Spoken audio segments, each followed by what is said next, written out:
So just over 50 feet by 13 and a half, nearly 14 feet bird aviary.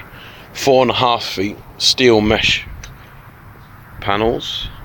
Pretty sturdy. Nice lock-up shed. Could do with 3 bolts on it really, at least. And some extra beefing up.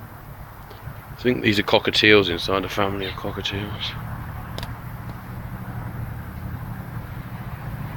But yeah, 3 4.5 foot sections wide.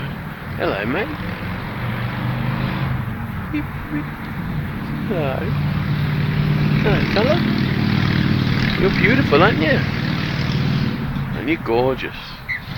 Yes, you are. Beautiful. Pretty, aren't you? Hey?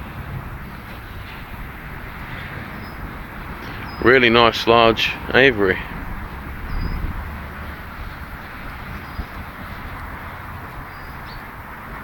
Four and a half foot steel panels. Nice little overhang.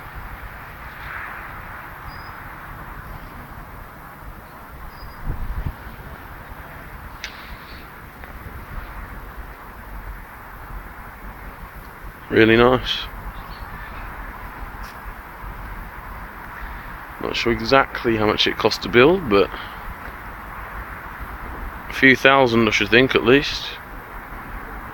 Just for the materials, without the labour. Looks like it's, yeah, put together with Allen key screw fixings. Very nice. Right near a registry office where you can get married.